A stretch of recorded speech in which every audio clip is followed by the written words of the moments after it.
Hello and welcome to another edition of the GSMC Sports Podcast, presented to you by the GSMC Podcast Network. I'm your host on the weekends, Jake Daley, joined by my co-host, good friend, Mehrob Fatemi. How are we doing tonight? Doing amazing, Jake. How are you, man? Oh, wonderful. Can't complain. Got to the end of another week, so that's always a good thing. But we've got... not a bad day for some sports in this world on this weekend, on this Saturday, June 14th.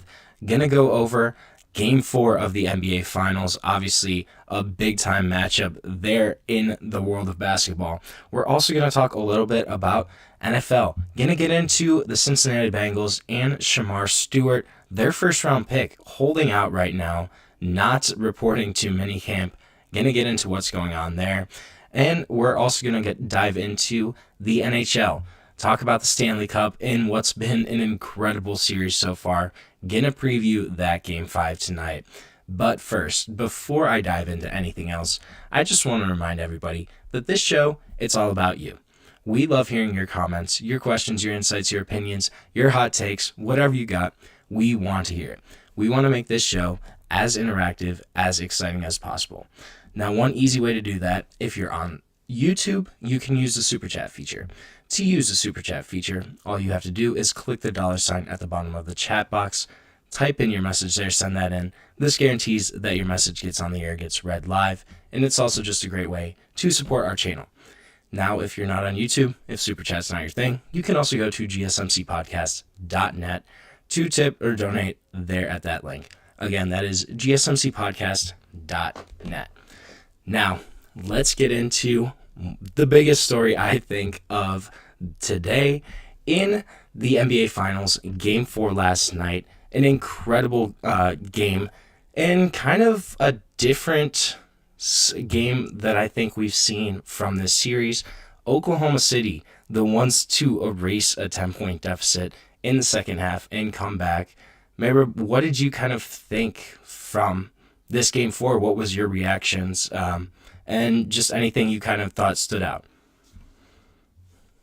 Yeah, what a game we saw last night, Jake. Really, if there was a game that we could mark so far through 4 games in this series, this was the best game of the series so far, hands down. And if every game is going to be like that or better, we are in for a crazy, at least, or in my estimation, 3 games left, because I don't know about you, Jake, but this feels like a 7-game series now.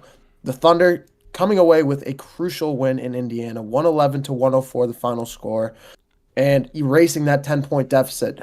It really looked like the Pacers were cruising to that win last night, going into the halftime with a 3-point lead, and then that third quarter where they kind of exploded. It looked like they had everything under control throughout this one. But with 9 minutes left in the game, the Thunder needing Shai Gilgeous-Alexander to step up in a big way. SGA with all the pressure on him, and honestly, it felt like this series was starting to take a turn in the same way 2 years ago or last year when we saw the Dallas Mavericks take out the Oklahoma City Thunder, when we saw Luka start taking over in that Game 4, and SGA starting to crumble. Was this going to be a repeat of that?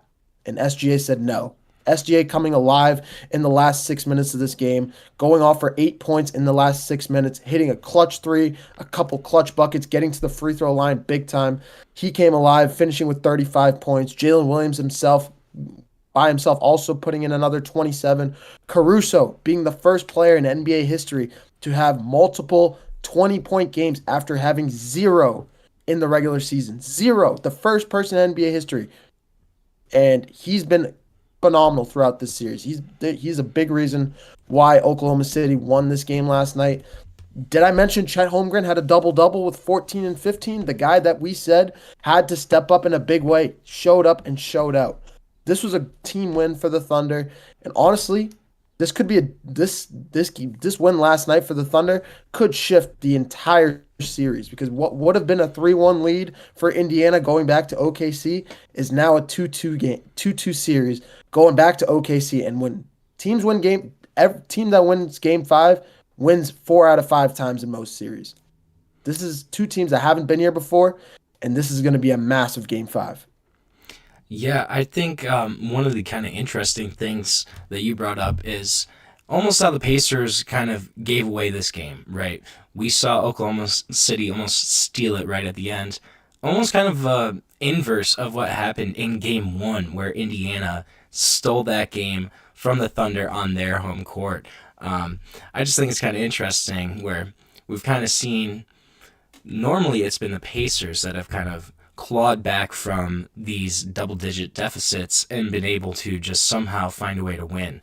But this game, it was Oklahoma City. 3 for 17 from the 3-point line. Had more turnovers than they had assists in this game, yet they were still able to win. What do you think that kind of says for the rest of this series going forward right now? Do you think it's Oklahoma City's just to run away with it? I really do. I think this is now OKC's series to lose. I keep feeling like I have to sneeze. Excuse me. Whoa. Just got a tickle in my nose. Yeah, it's all But right. It's the for this weekend. series, We're a little more laid back on the weekend crew here.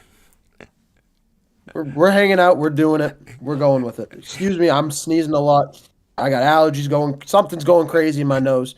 But when we're talking about this series right now, it really feels like this is OKC's series to lose. They have Game 5 on their home court.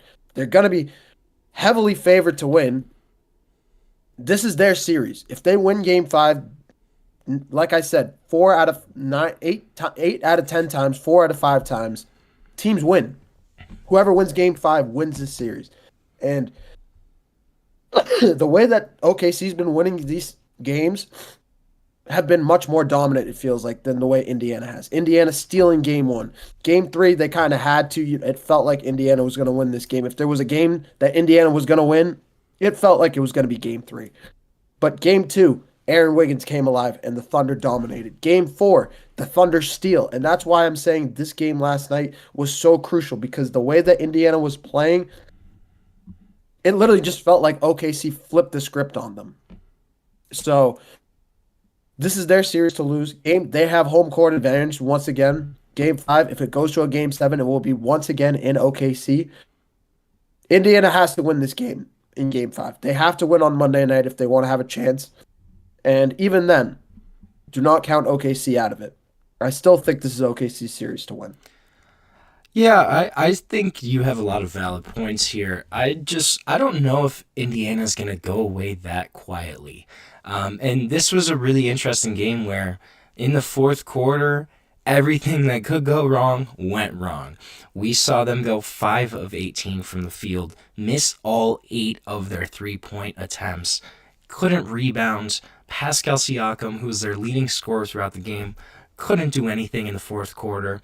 Aaron Nesmith, Andrew Nembhard, 1 of 7 in the fourth quarter. Only Tyrese Halliburton. That's kind of been his quarter, right? The fourth quarter.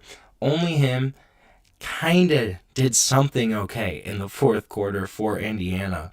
I just think that shows how much it changed from the beginning of this game to the end. And it's going to be interesting if Indiana's going to be able to get back any momentum. They're going to have to go on the road to Oklahoma City. And this Thunder team, they're really, really good. We say it a lot, but they're the best team in the NBA, I think, from top to bottom. From what they've done this entire regular season into the postseason. I think an interesting parallel was from their Denver series, right? Similar thing happened in Game 4 of that series, where they were down, could have gone down 3-1, but able to climb back in the fourth quarter, tie that series up 2-2, and really change the momentum there. Is this something similar where Oklahoma City is going to be able to capitalize on this and just take it and run with it? I definitely wouldn't be shocked. That's honestly an amazing parallel. If we're looking as a whole right now, this is just an incredible series as a whole from all of these guys. I'm gonna shut my camera off before something nasty happens. Sorry, I just had to clean my nose up really quick before that just dripped all over the camera. Nobody wants to see that. I know.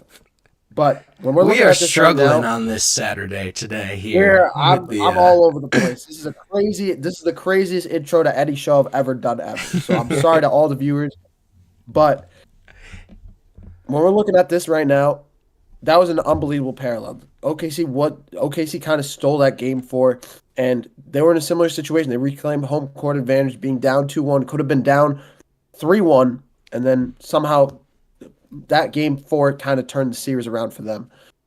I could see something really similar happening here. And Indiana, that's why I'm saying Indiana kind of shot themselves in the foot. Them not being able to make a shot in that fourth quarter was huge. SGA was everywhere. Um, Miles Turner, this was something that I noticed as well. Miles Turner kind of got into foul trouble late in this game, and OKC started to go after that big time. When that kind of stuff happens, I mean, those are recipes for disaster. Not only for that's a recipe for disaster for Indiana, but anything that happens like that. Say that happens to a Chet Holmgren, Indiana's going to attack that every time. These are little simple mistakes that end up changing, that end up being an entire difference to games. So, as a whole, yeah, I think this is going to be okay. This is now, I'm probably leaning towards OKC winning this series now. As much as I think Indiana can put up a fight, and I think they will, it's going to need to be something heroic from Tyrese Halliburton. If Nikola Jokic can't do it, I mean, we need Tyrese Halliburton to show up in a big way if Indiana wants to have a chance here. Yeah, you brought up free throws and just kind of getting into foul trouble. That was a big storyline here, was Oklahoma City being able to get to the free throw line and make their free throws, going 34 of 38 from the stripe, whereas the Pacers were 25 of 33. Still got to the line, but just weren't as efficient and didn't get there as much as the Thunder. I think that is kind of a big storyline here. And then also just the presence of the other two in that Oklahoma City Big Three, Jalen Williams, Chet Holmgren, to kind of be able to really, really step up in this game. Jalen Williams, most of his damage coming at the start of this game, but putting in 27 points, 8 of 18 from the field, 11 of 11 from the free throw line. I think that was huge. And then you mentioned Chet Holmgren as well, really kind of upping his game. Despite rolling his ankle, it seemed like at least once throughout the game yesterday, still having 14 points and 15 rebounds. I think those two guys stepping up and giving the Thunder a supplementary option besides SGA was huge in this game. Most definitely. There was a big reason why the Thunder won this game. And it just felt like Indiana, what could go wrong for Indiana went wrong. And OKC really just flipped that script on them. Being able to come back in a big way like that in the final minutes. If they can continue to do that, that was the one part of this series that I thought Indiana would attack. I thought their clutch minutes would be Indiana. That would be Indiana's moment to come back and win close games. Any close game, when we were previewing this, I said that in any close games and clutch moments, I'm picking Indiana to win those games. For OKC to kind of flip that script and do it themselves, you got to hand it to SGA. This was a big moment for him. This was a turning point in his career, I would say. And this last night was a career-defining moment for him, because those are one of those moments that even if OKC lost that game, you would turn to him and say, you did your thing, man. That was not your fault. Indiana was just better, and they squeezed out a win and escaped with that win. But for it to flip, Indiana going ice cold in that fourth quarter, like you said, 5 of 18 from the field, 0 for 8 from 3. That's pretty much unheard of from this Indiana Pacers team with the way that they're able to shoot the ball. But I also think it ties back to the Oklahoma City Thunder, their ability to play defense. Alex Caruso has been an absolute X factor in this series. Jalen Williams has played phenomenal. SGA was playing phenomenal defense. You saw Andrew Nembhard tried to shake SGA the same way he did in Game 1, hitting that fall-away 3. He tried to hit a fall-away jumper in the same way, And it didn't work this time. Why? Because Shai Gilgeous-Alexander played phenomenal defense in that moment. Those are little moments that are, especially in this series with how close everything is, those are difference makers. And the last thing I want to say, Alex Caruso with 5 steals last night. 5. If that can keep up, that tells the story right there. Holding Tyrese Halliburton to 18 points, having 5 steals in the game. It's a phenomenal defensive game, and this is why Oklahoma City's defense is renowned as one of the best in NBA history. Some people call it crazy, but just watch last night's game. Certainly a storyline to follow going into Game 5 in Oklahoma City. Right now, we're going to take a short break on our show. When we come back, we're going to switch gears to the world of the gridiron and the NFL. Right? Stick around with us, though, and we'll be back on the GSMC Sports Podcast. I feel like I'm losing my mind. Is everybody in the world blind? Please, Lord, give me a sign, a sign. I feel like I'm losing my mind. Is everybody in the world blind? Please, Lord, give me a sign, a sign. I wanna be the greatest. Everybody on the fake shit. I look around and feel like everybody is the fakest. I make this every day and I'm impatient, hoping one day I blow up from the basement. Statement, the top is so vacant. I don't hear shit that I think is amazing. Waiting for my day when I'm playing sold out shows for 1,000 faces. Hey, give me that crown, get in my way and to be put down. It ain't your place, all this my town. If I want that shit, then I'll get it right now. I'm losing it, the noose it fits, I'm losing shit, a stupid myth. You choose to live or choose to dip, you choose to fight or lose your grip and lose a gift. I feel like I'm losing my mind. Is everybody in the world blind? Please, Lord, give me a sign, a sign. I feel like I'm losing my mind. Is everybody in the world blind?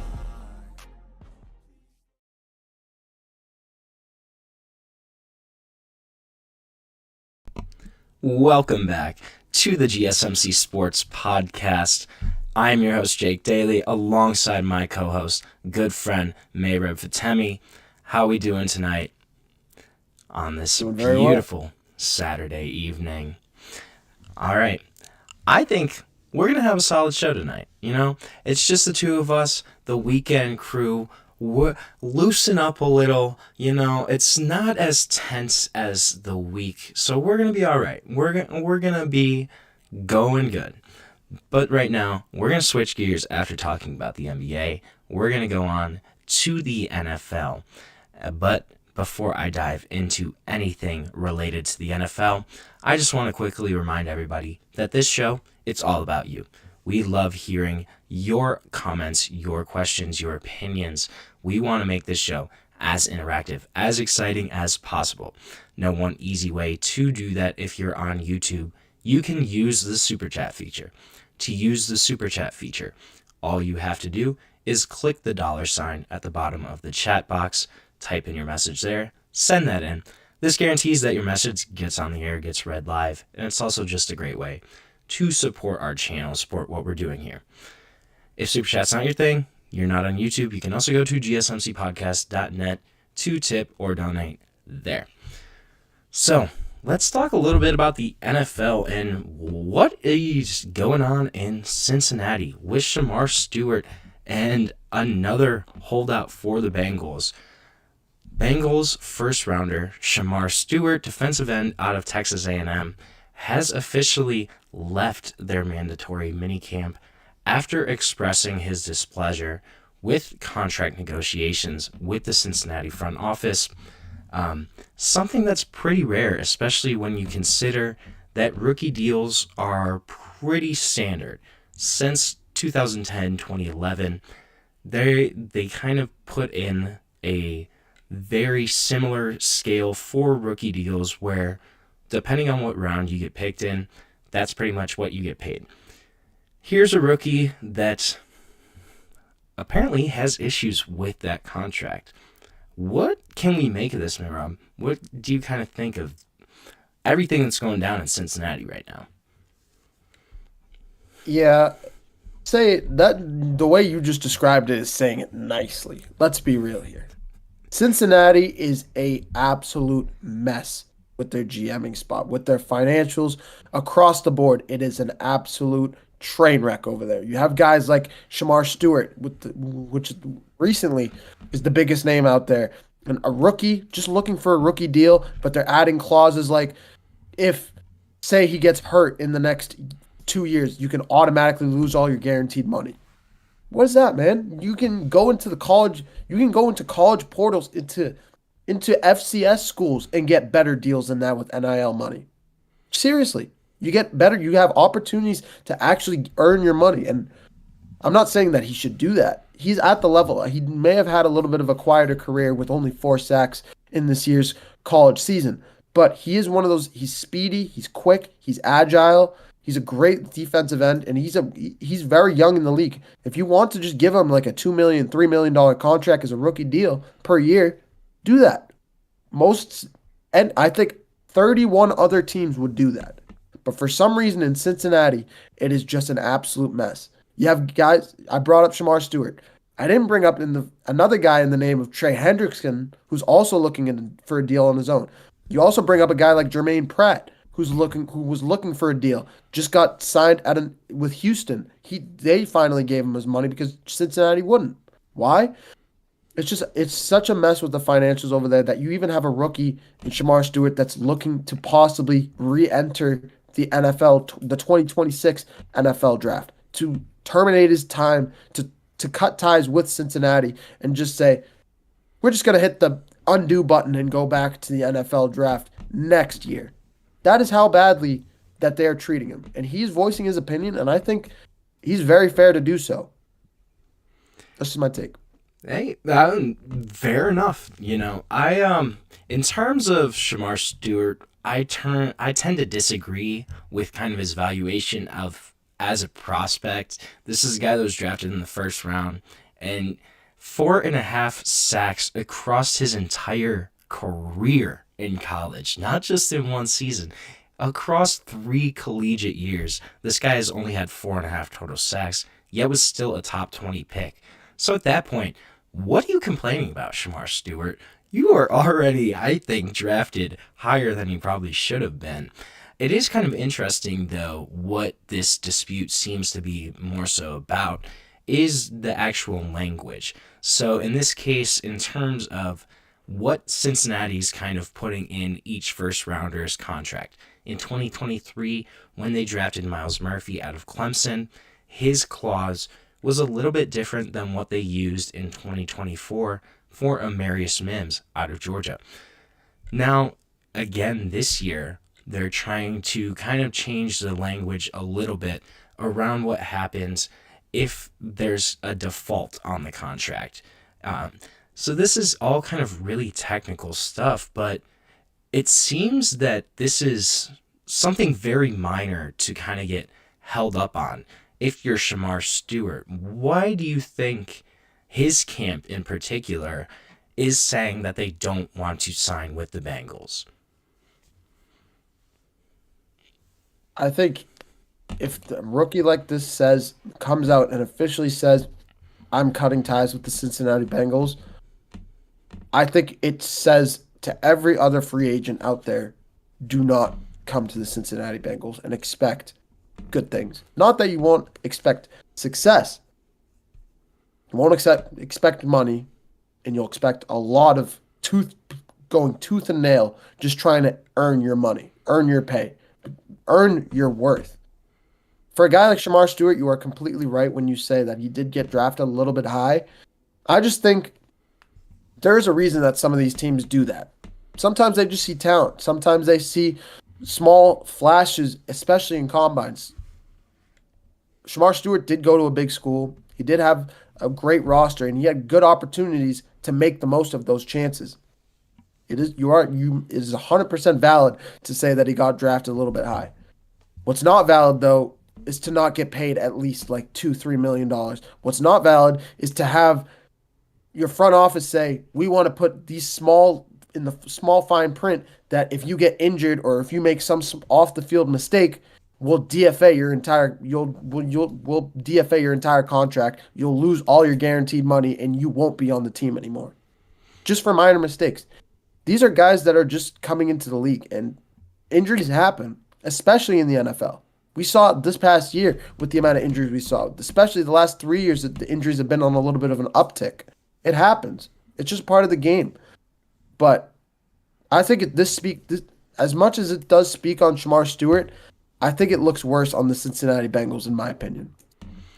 Yeah, and in terms of looking bad for Cincinnati, I do agree with you in terms of that, just because you look at their other big-time contract dispute right now in Trey Hendrickson. That's another defensive end.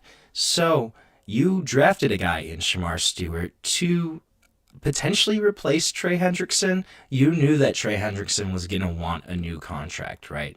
So I think that's probably part of the reason that you go out and draft a guy like Shamar Stewart is as a replacement for Trey Hendrickson. Now, you haven't signed Trey Hendrickson, and you haven't signed the replacement for Trey Hendrickson in Shamar Stewart. That just seems kind of short-sighted to me. And I really, really am curious on what's going to happen with this Bengals defense this year, just after going all in on the offensive side of the ball. When you have the two $30 million a year wide receivers and your quarterback, who's a top 10 paid quarterback in the NFL, there's not a lot of money left for the defensive side of the ball, especially if Shamar Stewart's not there, if Trey Hendrickson sits out. What is this Bengals defense going to look like? It's going to look like a mess. It really is. It's going to look like a mess. You're going to most likely, I'm 95% sure the Cincinnati Bengals are going to lose Trey Hendrickson. Trey Hendrickson doesn't even want to be in Cincinnati anymore. With the amount of headache he's had to deal with that front office. Can you blame that guy for not wanting to be in Cincinnati, though? I mean, 35 sacks over the past 2 years, and they refused to give him a new deal. He's been phenomenal. He's been the heart and soul of that defense. If you think about why Cincinnati beat Kansas City all those years ago when Cincinnati went to the Super Bowl, you know why they did that? Because there was a guy by the name of Trey Hendrickson that chased him up and down the football field time and time again, down after down, and Patrick Mahomes couldn't do anything about it. He is a big reason why. Jermaine Pratt was a big reason why. And I still don't like that they let him go. But now you have a guy in Shamar Stewart, Trey's replacement. You try to put him on a younger deal. You're trying to cut some of the financials, give him give the replacement $3 million instead of giving the main guy $30 million a year. And you can't even do that. So I think this Bengals defense is going to be an absolute mess this year. I would not be shocked if we see an offense that's able to score 40 points while giving up 40 points a game. If you guys are playing fantasy football, be sure to have Jamar Chase and T. Higgins in your starting lineup, because I promise you, either of them will have 25 fantasy points a game. Either of them. If you're smart, you put both. Yes, that's probably what I'm looking to do. Hopefully none of my buddies are looking at this. Now I just spoiled my first round picks. But when we're looking at this right now, this is a Bengals team that is a mess. You have an offense that's high-powered, efficient, one of the top 10 offenses in the league. But you have a defense that is just reeling, looking for anything, any star talent that is relying on basically a bunch of I'm not trying to be rude, but a bunch of practice squad guys, a bunch of backups. You don't have star talent. So it's unfortunate, especially for a team like the Bengals in a competitive division.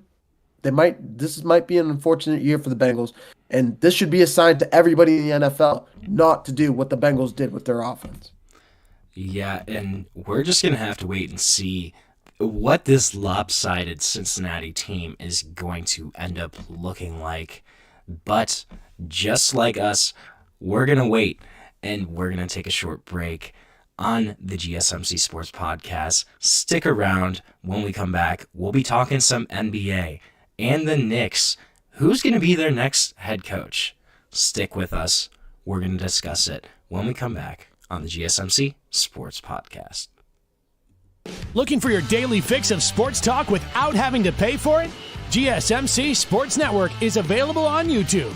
Just search GSMC Sports Network. Get your fix of daily sports talk shows on YouTube, absolutely free. NFL, college football, NBA, MLB, MMA, UFC, fantasy football, and so much more.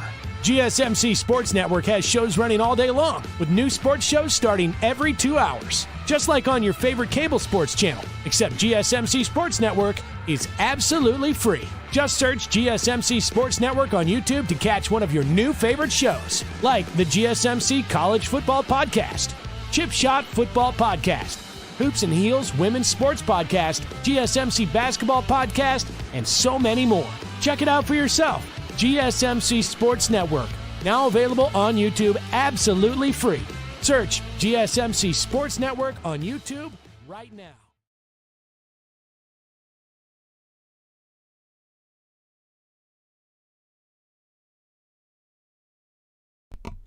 Welcome back to the GSMC Sports Podcast. I just realized I left my segment title on throughout our break, but that's okay. We're rolling with the punches today on this Saturday, June 14th. Your host, Jake Daley, alongside my co-host, Mehrob Fatemi. All right, let's get into your sport in the NBA. Talk about the New York Knicks. Reportedly to talk to Taylor Jenkins and Mike Brown. Mehrob, what do you kind of think about these two potential options for the Knicks in their search for a brand new head coach? Well, I'm happy that they finally decided to request an interview for Taylor Jenkins, because that looked like one of those obvious sitting on the table. Taylor Jenkins, a guy that was in Memphis, that kind of turned that organization around from the dog days of Zach Randolph and Mike Conley, bringing in John Morant, bringing in Jaren Jackson Jr., and building that talent up, bringing them all the way to the second round of the playoffs. And honestly, they would have probably gone to the conference finals in 2022 if it wasn't for the Golden State Warriors getting in their way, who ultimately went to the NBA Finals and won the NBA championship. This is a team in the Memphis Grizzlies that's been in the top 3 of the Western Conference the last 3 years. This is a Memphis Grizzlies team that was in second place of the Western Conference before Taylor Jenkins got fired. And it was a big reason why we were all completely shocked and just taken by surprise that the Memphis Grizzlies would even think about doing that. I think his style kind of fits. It would be interesting to see what he would do with a Jalen Brunson and a Karl-Anthony Towns at his disposal. Say they bring in a Kevin Durant as well. That would be even more interesting. But I think that's if there's a guy that's left on the market that I'm kind of eyeing, if I'm the New York Knicks, it's Taylor Jenkins. You can say Mike Malone, but if it's between Taylor Jenkins and Mike Brown, I'm picking Taylor Jenkins personally. Yeah, and you talk about Taylor Jenkins. I mean, obviously a really talented head coach, a guy that is Memphis's all-time wins leader, who did that in just 6 seasons there. And obviously the way the Grizzlies kind of finished the season after they fired Taylor Jenkins, it didn't do anything to hurt Taylor Jenkins' reputation, right? You saw what that team was like without Taylor Jenkins guiding them at the helm. I will say, though, Mike Brown, this is a guy that I think is a little underrated in terms of this search. One thing, too, I think is going to be an underrated facet here is that he has a really close relationship with Knicks Executive Vice President William Wesley.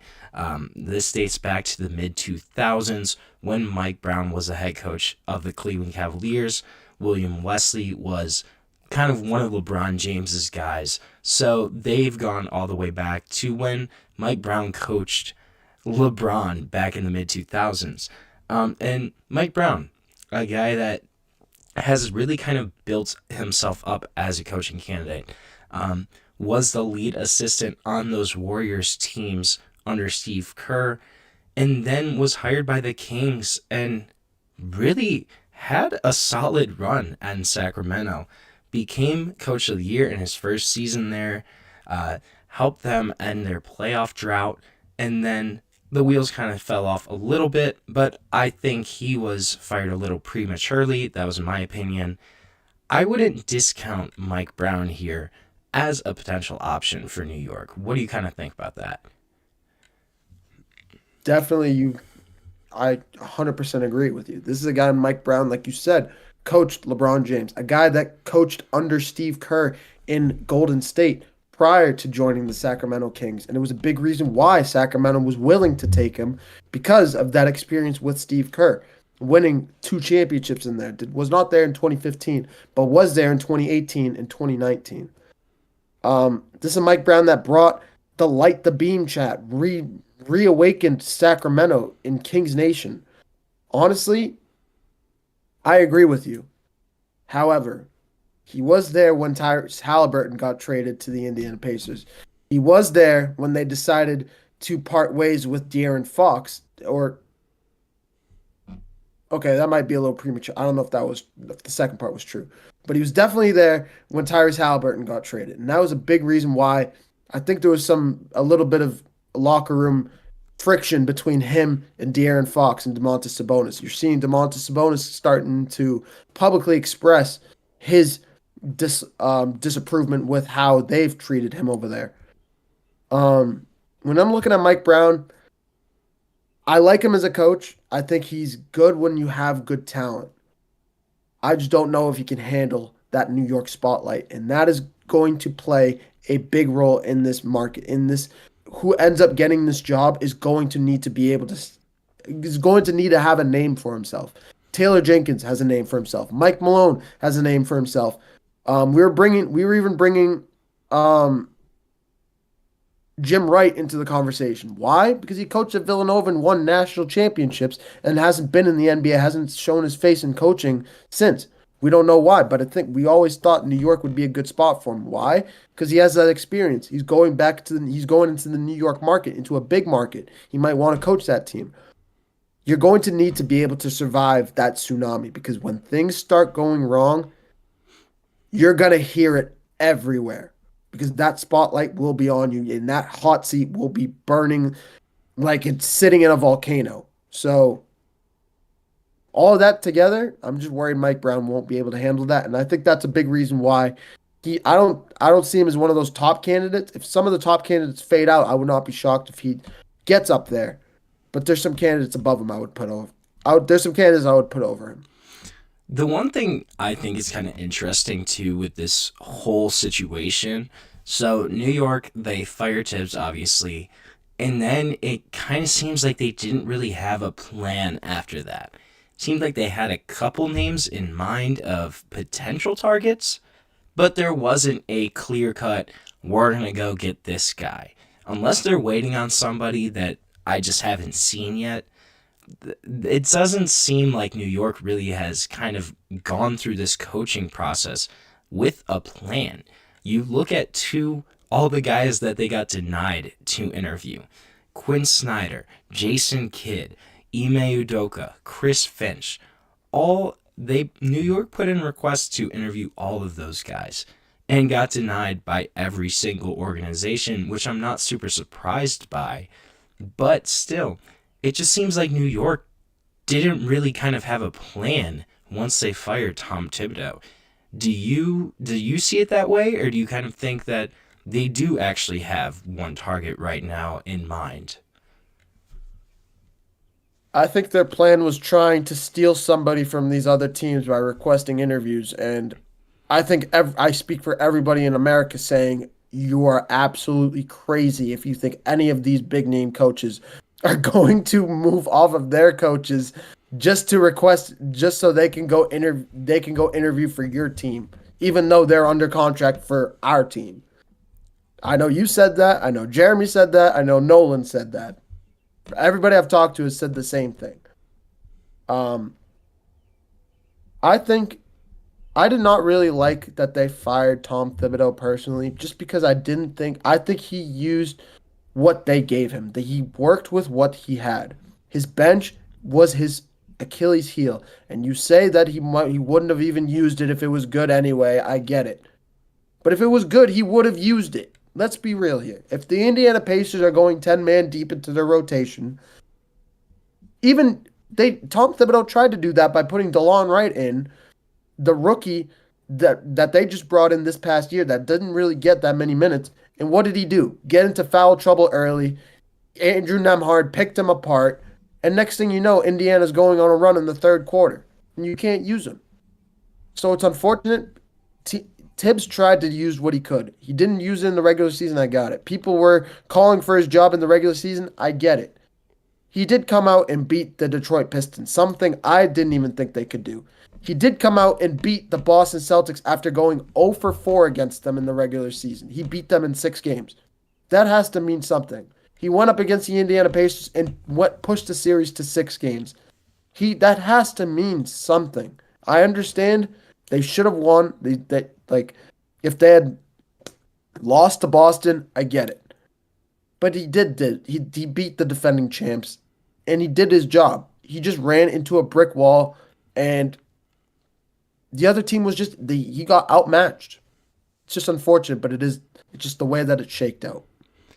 Yeah, and you talk about, I think one of the big kind of conversations around Tom Thibodeau is the fact that it almost seems like his teams are limited. Their ceilings are limited.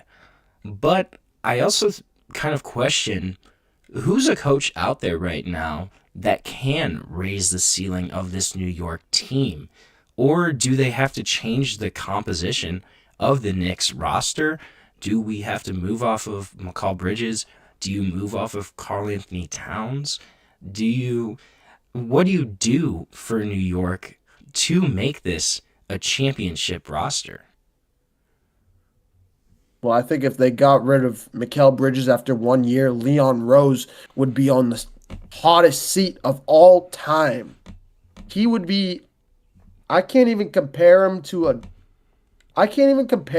any GM I've ever seen, because if you are able to give up 5 first-round picks to the Brooklyn Nets, not only to anybody else, to the Brooklyn Nets, and then you give up that guy after 1 year, New York would go up in flames calling for Leon Rose's dismissal from the Knicks.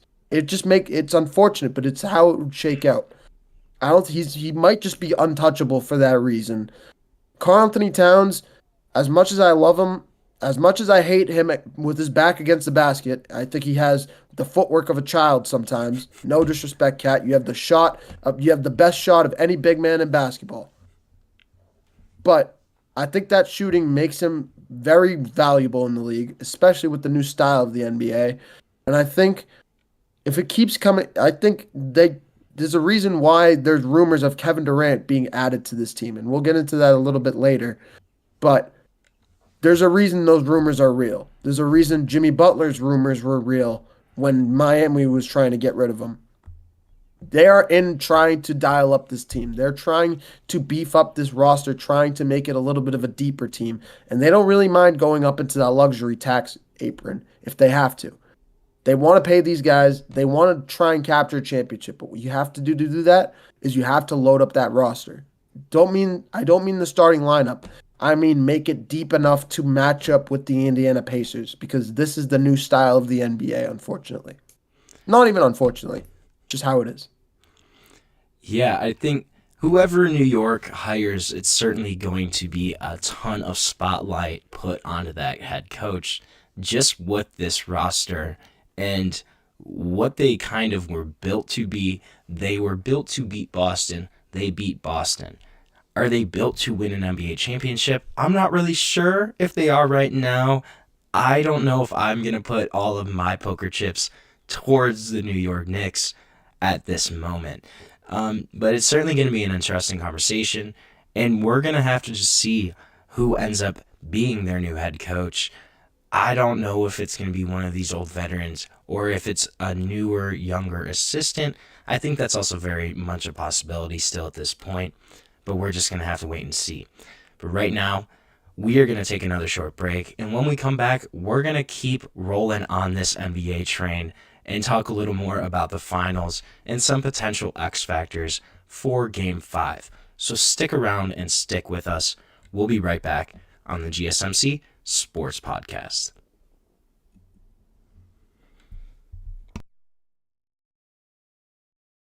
For the best and latest podcasts available anywhere, go to the podcast app on your cell phone and type in GSMC to access free content-rich podcasts on health and wellness, book reviews, sports, entertainment, relationships, social media, movies, technology, finance, and even weird news. Subscribe and download the GSMC Podcast Network's family of shows, available everywhere podcasts are found.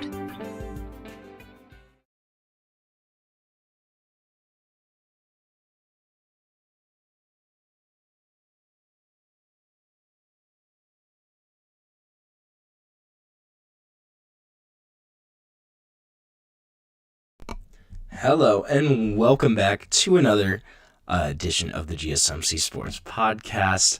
I don't know why I'm saying welcome back to another edition, because we're already in the middle of our show, but that's all right. We're going to keep moving on. You know, it's been kind of an interesting day today already, Mehrob. You know, just we're not really in the flow of things. We're a little off. We're getting there, though. We're getting there. We're kind of settling in. And hey man, it's your first time setting up this new style podcast. There's a lot going on right now. There's a lot going on. But what better way to settle in than by continuing to talk about the NBA Finals and some potential X factors. I think, obviously, we've talked about this series a ton already on the GSMC Sports Podcast, but why not continue to talk about it? If you're looking at this series, who do you think, Mehrob, are some of these potential X factors going into a crucial Game 5 in Oklahoma City? Number one has to be Tyrese Halliburton. He did kind of have one of those. He had a decent game. He did show up, had 18 points, had double-digit assists, went off for a double-double.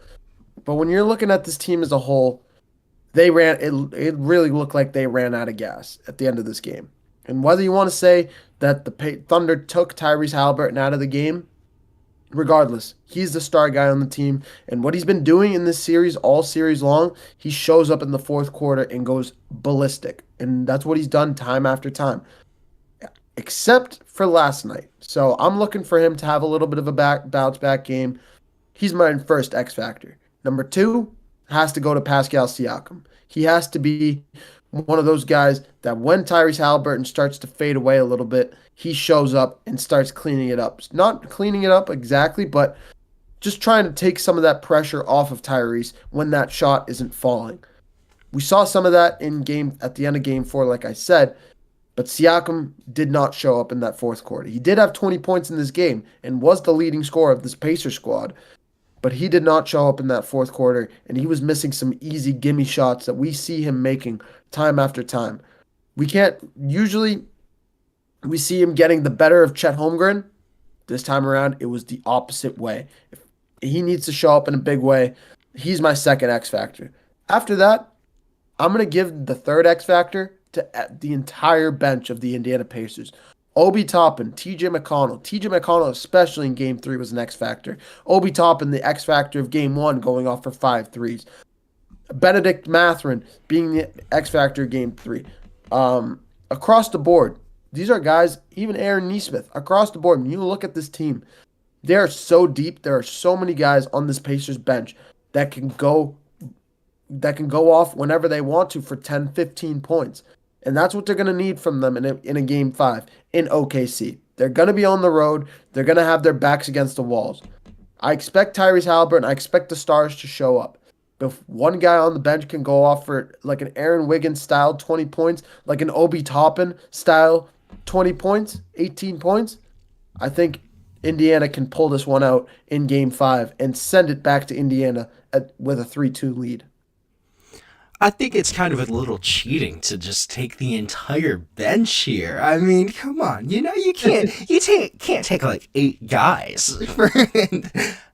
But I'm only taking 4. Hey, fair enough. I think 2 other guys too. I think for Indiana, Aaron Nesmith, Andrew Nembhard need to play much better than they did in Game 4, especially in the fourth quarter of that Game 4, going a combined 1 for 7. These are two guys that are integral to this Indiana offense, that they can do so much. They bring so much spacing and are able to kind of spread that floor out for Indiana, for Tyrese Halliburton, Miles Turner, Pascal Siakam, some of these other guys to attack these lanes. A lot of it is because of the spacing and the deep threats that Andrew Nembhard, Aaron Nesmith kind of bring to the table. I think for Indiana, those two guys are going to be crucial in terms of stepping up and being better than they were in Game 4. I'm also looking at, you mentioned TJ McConnell. I think TJ McConnell versus a guy who's very similar to him in Alex Caruso for Oklahoma City. Who kind of wins that battle? In the past 2 games, TJ McConnell had 5 steals. Game 3, Alex Caruso says, "Hello, sir, I can do that too." Does that in Game 4. So you have two guys that both can make a big impact as kind of a supplementary playmaker, a big defensive presence too at the guard position. I think those two guys, it's going to be an interesting battle. Who kind of comes out on top in the terms of kind of those reserve guards? In terms of reserve guards, I'm looking at 2 guys in particular. On the Thunder side, I'm looking at Aaron Wiggins that showed up in Game 2 and went off for 20 points. He's been a little bit quiet here in Game 3 and Game 4. I expect him to show up big in Game 5 the way he can and usually does. He does it more sporadically when you least expect it. This is one of those times that I'm looking at him to step up in a big way. For the Indiana Pacers, this isn't as much of a reserve guy, but I'm looking at Andrew Nembhard, like you said, to step up in a big way. Not only defensively, but offensively. When he can get his 3-ball going, Andrew Nembhard is lethal on the offensive side of the ball, taking pressure off of Tyrese Halliburton, getting guys around him open, like Aaron Nesmith. They're all around this team. He takes so much pressure off of the Indiana Pacers, and he becomes a little bit of a secondary facilitator, similar to Jalen Williams' role on the Oklahoma City Thunder. If he can step up in a big way, we haven't really seen him show up like that. We've seen some shots in big moments, for example, Game 1, but we haven't seen him show up and show out in the big moment. I'm looking at those 2 guys, particularly as reserve guards, to come out and play big roles in Game 5. And talking about another guy you just mentioned, Jalen Williams. How about a guy who really is a big X factor in this series? 27 points in Game 4 for that Thunder win on the road. But we've seen him kind of be a little uneven throughout this entire series. Hasn't really performed up to what we have grown accustomed to seeing out of J-Dub. What are we looking for Jalen Williams to do in this Game 5? What could we potentially see from Jalen Williams and from Chet Holmgren as well? We're going to throw both of those 2 out of that other big 3 in there. What can we see out of Jalen Williams and Chet Holmgren going into Game 5?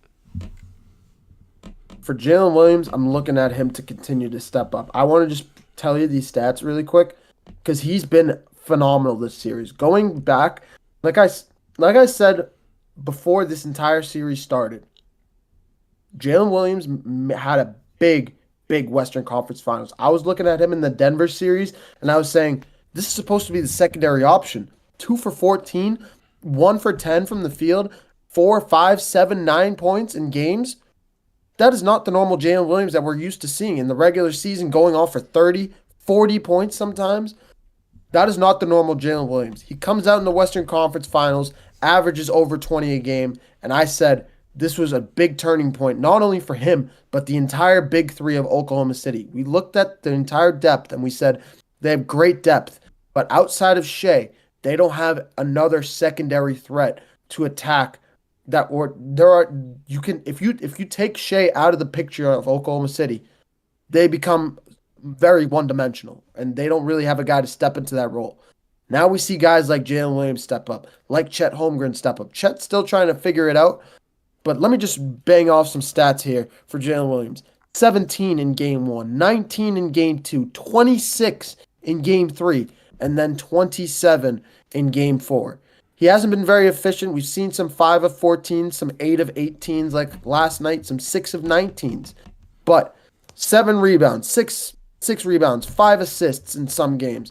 Like, this is a guy that shows up in big moments and is very versatile and it isn't just a scorer, but as a distributor, is becoming a distributor as well, working and playing very well off of Shai in these big moments, taking some of that pressure off of him. I've seen him show up on the defensive end of the floor time and time again with steals. I've seen him score the basketball very well, getting to the free throw line.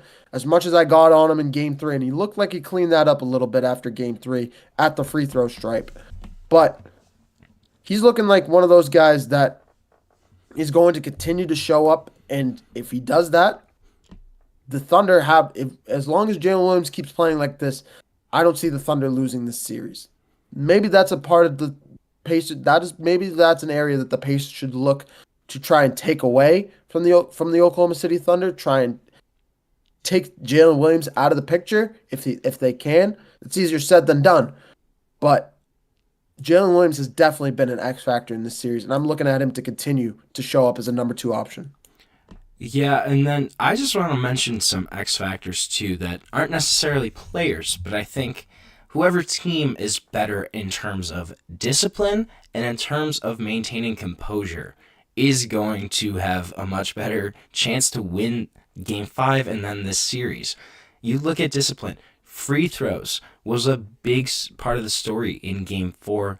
Oklahoma City getting to the line and shooting 38 free-throw attempts, making 34 of those. Indiana getting there 33 times, but not being as efficient.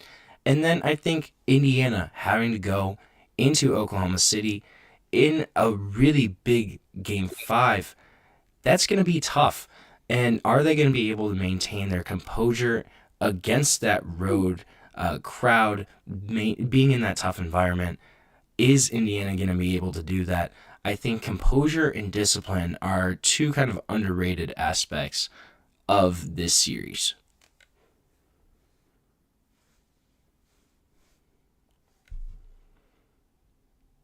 Sorry, what was the question? You cut out on your mic for some reason. Literally, I don't know what happened. Oh, no, you're good. I was just saying that I think composure and discipline are going to be huge for this series. And just in terms of getting to the free throw line, in terms of playing in road environments, I think that's going to be really big. And who is going to be the better team, better squad in maintaining their discipline, their composure? As a whole, I think we have to give that to the Indiana Pacers. Why? Because they're coached by a guy that's now in his 6th NBA final in Rick Carlisle, and he was my X factor before this series began. I still think he's an X factor, but it really looks like right now, especially after last night, last night has really changed my perspective of this entire series. I thought the clutch minutes of this series was going to go to Indiana. Indiana would be able to close games. Indiana's able to come back in games because they have the coach to be able to do so, and they have that experience from the coach just spreads like a virus, and a good virus, to the rest of the team. It's a good thing. It's the same way what happened with Eric Spoelstra and Jimmy Butler. And I'm not comparing Tyrese Halliburton to Jimmy Butler now. I know some people would crucify me if I said that. But Tyrese Halliburton has really played on a high level throughout the series, but he did not show up last night. In terms of composure, it was SGA. It was the Oklahoma City Thunder as a whole. Looking forward in this series, I still want to lean toward Indiana. But do not be shocked in some of these games. I'm not counting out. I'm guessing what I'm saying is I'm not counting Oklahoma City out as much as I was in close games, like I did last night, or similar like I did in Game 1, like I did in Game 4. I really thought we were going to come into today talking about how Indiana came out with the win, talking about how this was a 3-1 series, and for it to be completely flipped the opposite direction, really not only tells you how crazy this series is, but tells you how unbelievable this NBA Finals has been. Yeah, certainly a lot to look forward to in Game 5 and throughout the rest of this NBA Finals.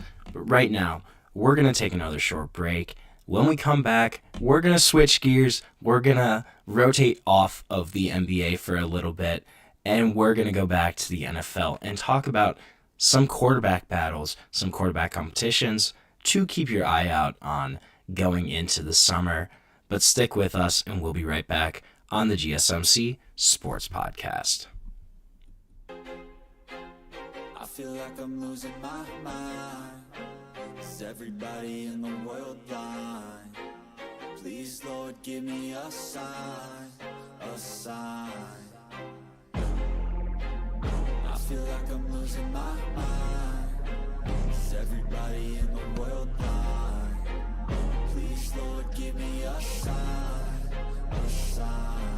I wanna be the greatest. Everybody on the fake shit. I look around and feel like everybody is the fakest. I make this every day and I'm impatient, hoping one day I blow up from the basement. Statement, the top is so vacant. I don't hear shit that I think is amazing. Waiting for my day when I'm playing sold out shows for 1,000 faces. Hey, give me that crown, get in my way and to be put down. It ain't your place, all this my town. If I want that shit, then I'll get it right now.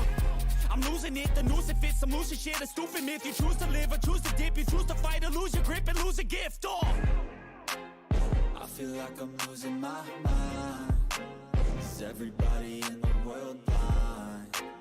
Please, Lord, give me a sign, a sign.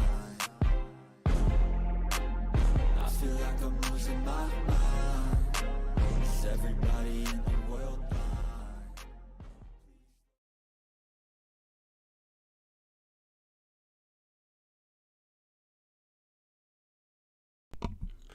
Hello and welcome back to another edition of the GSMC Sports Podcast. I just did that again. I don't know why I'm doing the intro like we're not an hour into our show already. But welcome back to the GSMC Sports Podcast. That was a little better. Okay, pat myself on the back there. But we're rolling on. We're going to kind of switch gears a little bit and talk about the NFL and some big-time quarterback competitions to kind of keep your eye out throughout the spring and the summer. I think the most interesting one, it's got to be in my hometown of Cleveland, Ohio, where you have, I don't even know how to describe this quarterback room, something out of a movie. You have two rookies, one who was in college for like 9 years, one whose dad is one of the most famous NFL players of all time, and then you have a former first-round flameout, then you have, a 40-year-old former Super Bowl champion who is beloved by these fans and may actually be the best quarterback on this roster. Mehrob, what do you kind of think of what's going on with this Browns quarterback situation and what we could potentially see out of the Browns?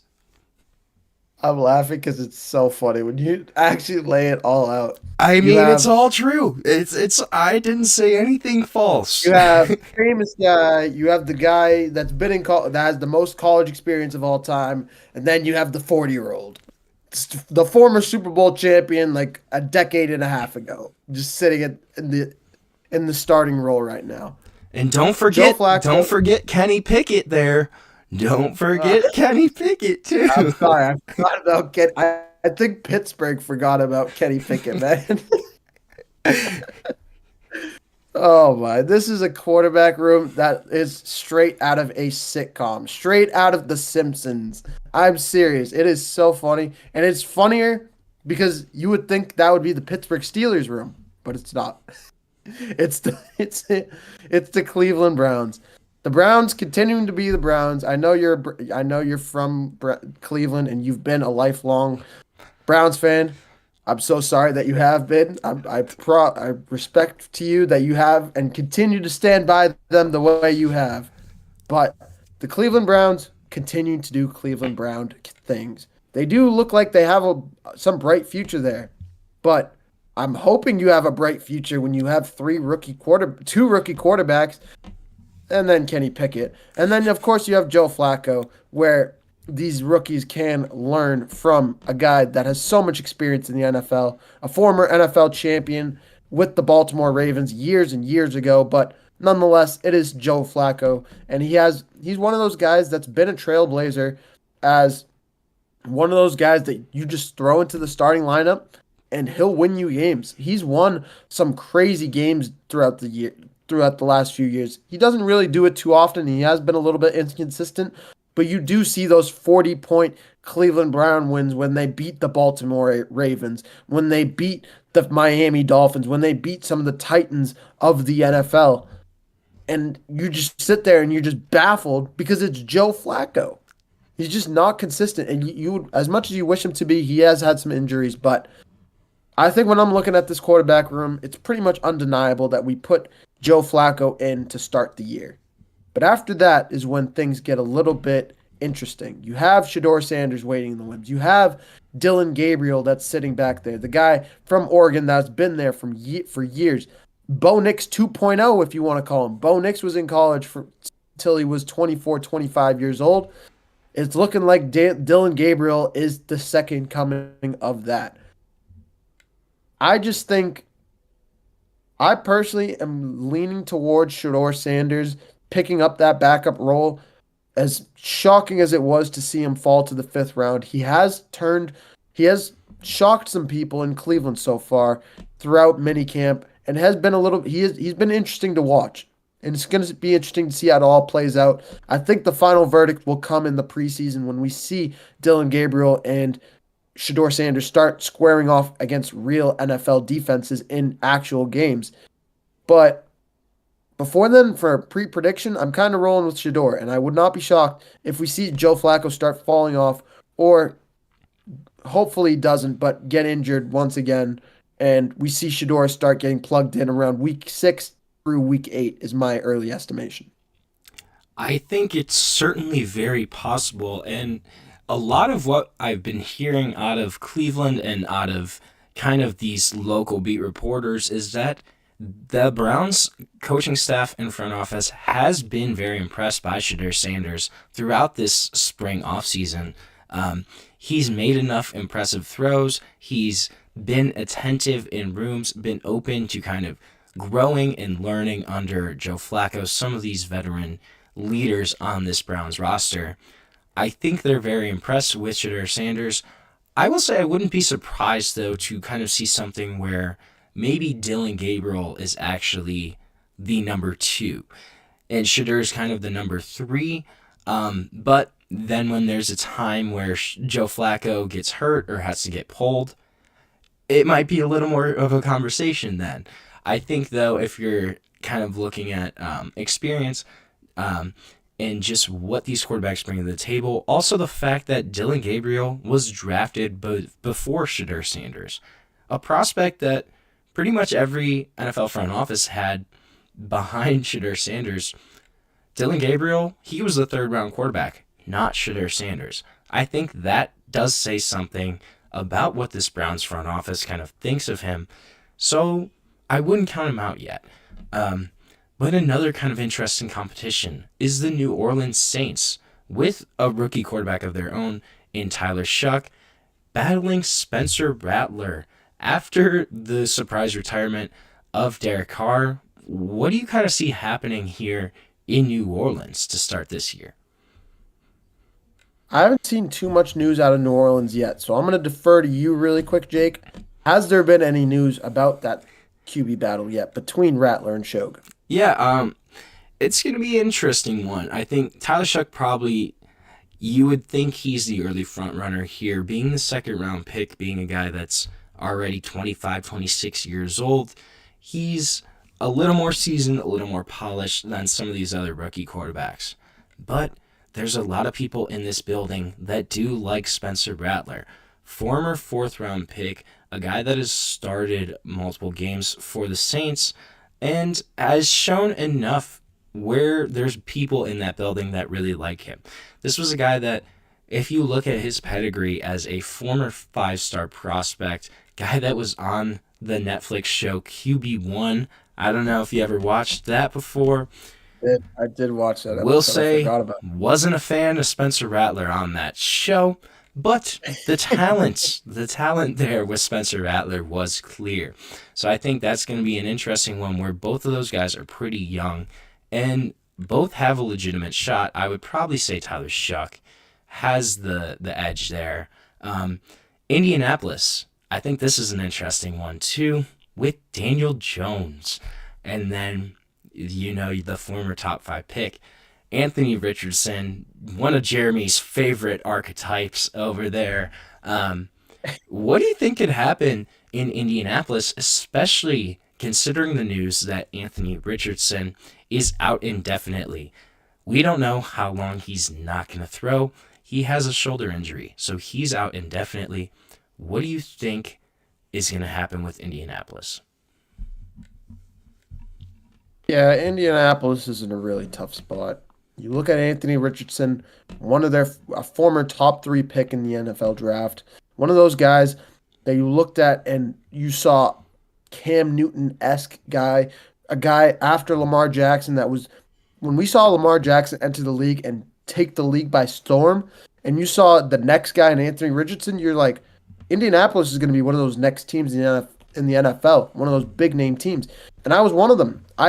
In my fantasy league, I drafted Anthony Richardson, and I was a big fan of him. I know fantasy football is not really like NFL, but it proves that I personally thought he was going to do really well in Indianapolis.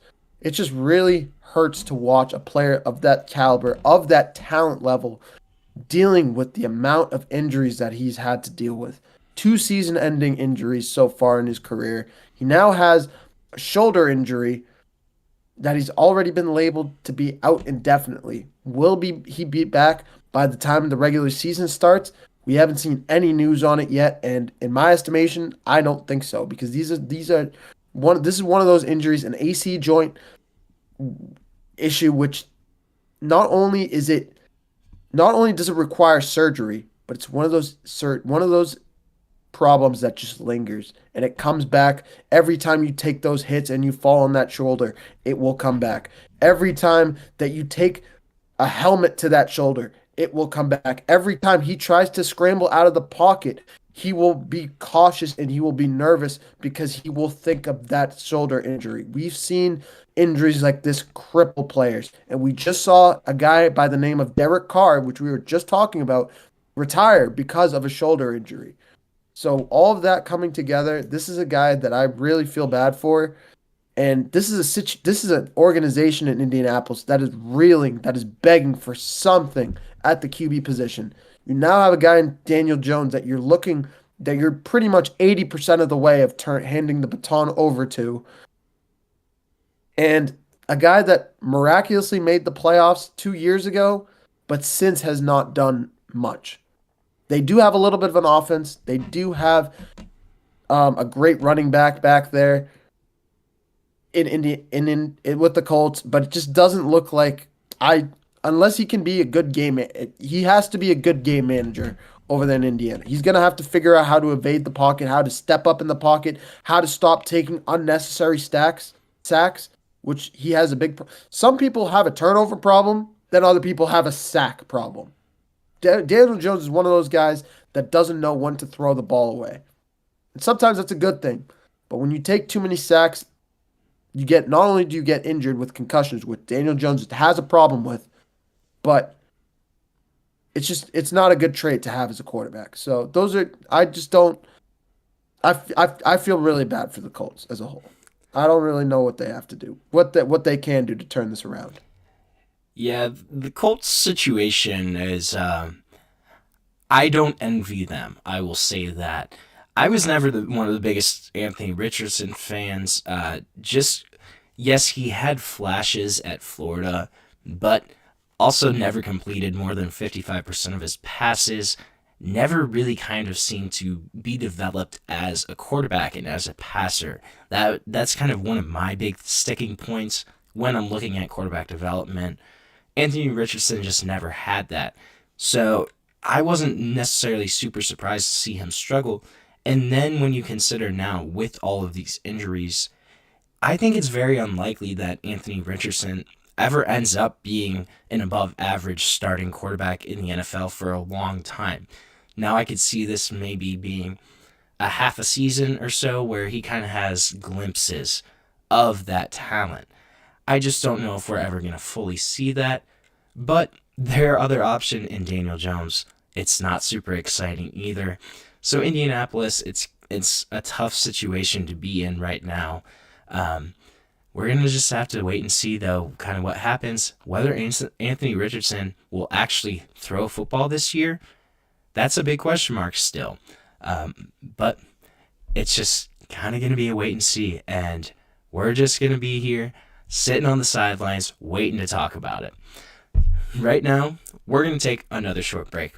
And when we come back, we're going to switch gears and get into the other big-time series that's going on. Absolute barn burner in the Stanley Cup. We're going to dive into what's been happening and preview that game tonight. I'm assuming it already started, but We'll take a peek over here. we will check on that when we take our 2-0 break. Panthers in the first period right now. 2-0 Panthers, so we're going to talk about that and kind of preview maybe the rest of this game and the rest of this series. So stick with us. We'll be right back on the GSMC Sports Podcast. Looking for your daily fix of sports talk without having to pay for it? GSMC Sports Network is available on YouTube. Just search GSMC Sports Network. Get your fix of daily sports talk shows on YouTube, absolutely free. NFL, college football, NBA, MLB, MMA, UFC, fantasy football, and so much more. GSMC Sports Network has shows running all day long, with new sports shows starting every 2 hours. Just like on your favorite cable sports channel, except GSMC Sports Network is absolutely free. Just search GSMC Sports Network on YouTube to catch one of your new favorite shows, like the GSMC College Football Podcast, Chip Shot Football Podcast, Hoops and Heels Women's Sports Podcast, GSMC Basketball Podcast, and so many more. Check it out for yourself. GSMC Sports Network, now available on YouTube absolutely free. Search GSMC Sports Network on YouTube right now.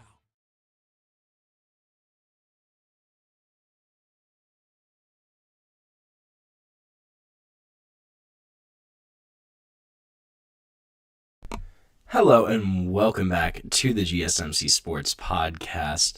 On this Saturday, June 14th, we're going to switch gears and talk about a lot of fun in the NHL and the Stanley Cup. Rob, what's been going on? Have you been kind of keeping up? Did you look at this while we were on break? What's going on? Fill me in to all the action on the Stanley Cup. Yeah, we are looking at a 2-0 lead right now for the Florida Panthers. Right in the middle of our break, it looked like Florida just scored, so I was not able to see exactly who scored. I'm going to check it out right now. But Brad Marchand scoring his, now what is this, his fifth goal? Fifth goal in 4 games now. He scored in 4 out of the 5 games, and he has been an absolute killer for this Florida Panthers team.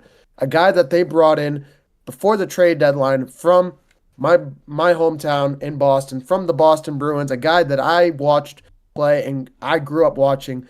And as heartbroken as I was to see him go and not finish his career in Boston, the second I saw it, I threw my hands up and I said, Florida's going to win the championship again. Because that is how good Brad Marchand is. He is a clutch performer that shows up in the moment. In the biggest moments, you count on him to show up every single time because he's able to elevate his game to those moments. This is a guy that won a Stanley Cup in 2011, a guy that went to a Stanley Cup in 2019, a guy that had these same Florida Panthers reeling down 3-1 3 years ago in 2022. The Panthers ended up coming back in that series, but this is a guy in Brad Marchand that showed up time and time again for the Bruins, and I am not remotely shocked that he's still doing it at the ripe age of just, what is he, 38 now? He's getting up there with age, but he is so experienced, he is so good on the ice, and he is 37 years old, and he's able to do this. My goodness. So this is a massive game. This is a game that I expected the Edmonton would come out and take by storm. Game 5 on their home ice after coming back, scoring 4 unanswered goals in Game 4, ultimately winning Game 4 in overtime. I thought Calvin Pickard would show up in a big moment. Once again, he's in net to start the game for the Oilers, which I'm not shocked about. But through one, there's 10 seconds left in the period, so unless something crazy happens, 9 shots against, 2 goals, 7 saves in one period. It's not over, but the Oilers are in a tough spot once again, putting themselves with that goaltending position, putting them at a disadvantage. And I said it before the playoffs started. I thought Stuart Skinner was going to be the Achilles heel of this Edmonton Oilers team. You put in the backup, and it looks like the same story. It's unfortunate, but Panthers up 2-0 to start this game. Yeah, I'm a little surprised, honestly, that it is 2-0 Florida right now. Just because it seemed like all the momentum heading into this Game 5 was on the side of the Oilers in Edmonton. You look at the odds in Vegas, too. Heading into Game 4, Panthers were minus 260 favorites to win the Stanley Cup.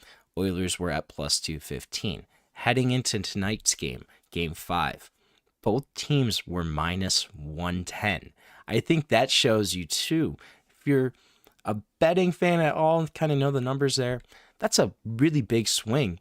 Shows you the momentum kind of went back to Edmonton's side after going down 3-0, being able to climb back and being able to just make that a series, a 2-2 series. It's really quick. Yeah. You want to hear something funny?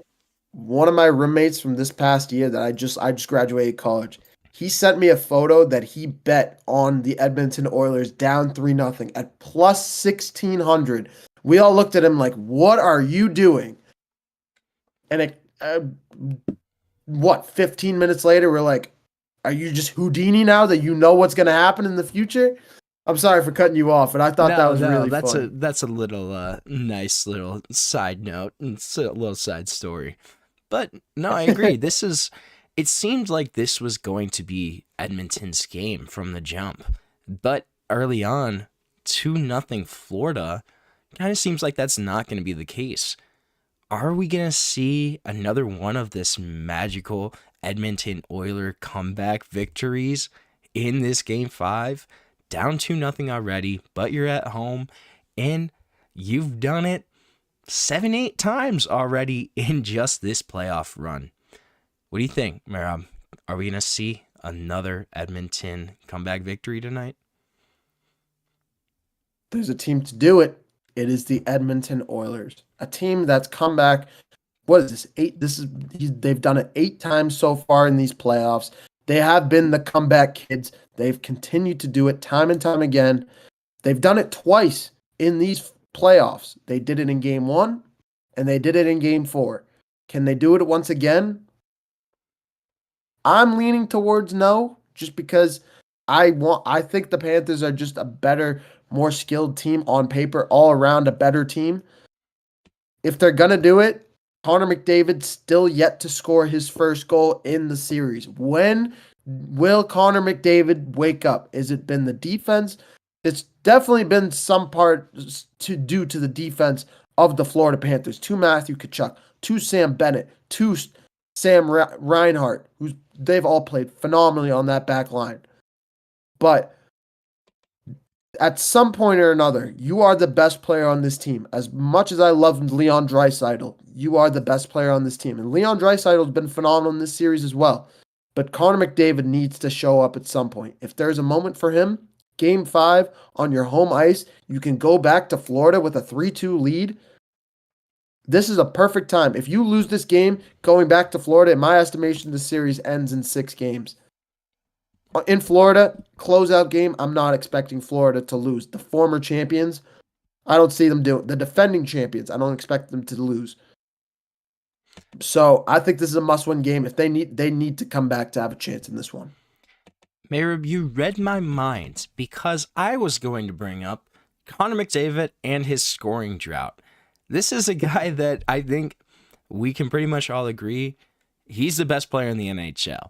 If anybody else says differently, I mean, go ahead and disagree with me, but I don't know. I think it's pretty clear that this guy, he's something special in terms of the hockey world. I think there's a lot of credit here to Alexander Barkov too, the Florida Panthers captain. He's been able to shut down Connor McDavid when he's been on the ice. I agree though. I think it does kind of feel like it's almost inevitable. When's McDavid going to score? It seems like every single game, every period, it's just like we're just itching, biting, just waiting for Connor McDavid to get that first goal in the Stanley Cup. When do we think it's going to happen? Do you think it's going to happen? I mean, it just seems like he's too good for him not to score at some point. But again, this Florida team, they're really, really good in their own right. So do you think McDavid is able to break through the scoring drought? I think it's just inevitable. He's just one of those guys that he's inevitable to score that goal. It's going to happen eventually. The question is when. He's been an assist machine in these playoffs. He has, I think, he is well over 5 assists in this series. But he has assists in this game as well. Actually, he had an assist last game as well. But when we're looking at this team as a whole, he needs to step up in these moments. It is waning into the series. The pressure is building. Every moment already matters. Every moment has mattered in this series because every game has been so unbelievably close. 3 overtime games in this series already, and we haven't even entered Game 5 or any of the closeout games. I expect him to show up at some point. This would be a big moment for him if he did. I would be beyond shocked if he didn't. I guess that's what I'm saying. I would be beyond shocked if he did not. So let's say this result, this current score line holds for Game 5. Say Florida ends up winning, going up 3-2. What do you think Edmonton can do at that point to stay in this series and potentially bring that cup home to Canada for the first time in over 30 years? I think how would it happen, or would it happen? Are you asking? Like, how would they be able to do it? Either, both. If they could, and do you think, I'm going to say the same thing. Connor McDavid needs to show up if the Oilers want to win this series. He is the powerhouse. He has been the powerhouse as much as you want to give it to Leon Draisaitl, and I love him. He's one of the shot makers. He's been a marksman this year. Finished second in the MVP race behind Connor Hellebuyck. But this is a guy in Connor McDavid that I 100% agree. He is the best player in the NHL this year. He's one of the I've never seen a guy that's able to handle the puck the way he has. Not only handle the puck, I've never seen a guy handle a ball, playing soccer, running on their feet, never mind skating on ice, the way that Connor McDavid is able to. The speed, the handles. Sometimes I'm amazed at how he does it in slow motion, never mind when he's going full speed ahead. He is amazing in every single way. He just needs to keep getting pucks on the net. The guys around him, Dustin Nugent-Hopkins, I expect to continue to show up. Evan Hubbard, I expect to continue to show up. And of course, Leon Draisaitl will continue to be. He will still continue to score goals like he has in this series. He has at least 5, if not 6. I think he has 6 in this series right now, off the top of my head. But it comes down to Connor McDavid, and the Oilers need to come back and win this game tonight if they want to have a chance. This series needs to go to a 7th game for the Oilers to have a chance, because they're not going to do it in 6. Even if they win tonight, the Panthers are going to win Game 6. It's just going to happen. They're not going to lose 3 straight. But it comes down to winning tonight, and then you go from there. And obviously, we will certainly see what happens the rest of tonight. 2-0 Florida at the end of that first period. We're like that game in the Stanley Cup. We are also going to take another short break. And when we come back, we're going to talk a little bit more NBA and talk about Kevin Durant, potentially a Minnesota Timberwolf. I don't know. It's an interesting thought, and we're going to get into that and dive into that topic when we come back on the GSMC Sports Podcast.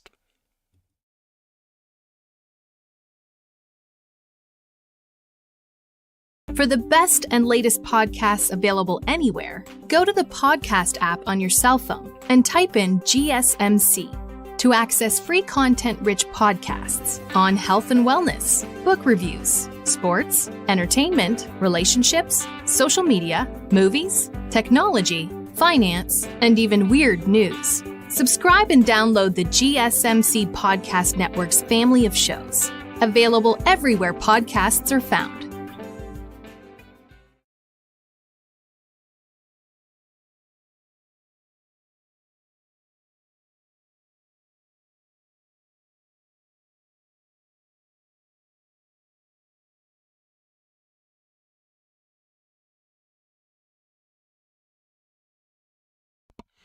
Welcome back to the GSMC Sports Podcast, presented to you by the GSMC Podcast Network. As always, I'm your host on the weekends, Jake Daley, alongside my good friend and co-host, Mehrob Fatemi. We got 2 more segments for y'all today on this Saturday, June 14th. And I think next we should talk about Kevin Durant and what's going to happen here with the Phoenix Suns and Kevin Durant. Could he really be on the move? And I saw today that could Minnesota actually be a landing spot for Kevin Durant? Mehrob, what do you kind of think about Kevin Durant being on the move potentially and Minnesota being a landing spot, or some of these other teams in the NBA? Who could you see being a landing spot for Kevin Durant? Oh, it looks as if there's some breaking news here. I don't know. I could be wrong. You're wrong. I'm sorry. I actually thought I saw something about the New York Knicks, and I jumped at my phone so quickly. I'm so sorry. We were so close to getting some breaking news in here on the GSMC Sports Podcast, but that's okay. We're on it for next time. We are primed and ready to give you the latest and greatest breaking news here. But let's focus back in on Kevin Durant, and what do you think could potentially happen here with KD? Do you think, first of all, he could potentially be on the move, and then could Minnesota be a landing spot, or where else could you think Kevin Durant could actually end up at? Well, I'm 100% sure he's on the move. He's going to get traded this summer. It's going to happen. There's no maybe. There's no ifs and buts about it. The Phoenix Suns are ready to move off of Kevin Durant. That's first. Second, it was reported yesterday, I saw this, that this could be, expect this to happen within the next few days to a week. This is how quickly that this is going to happen.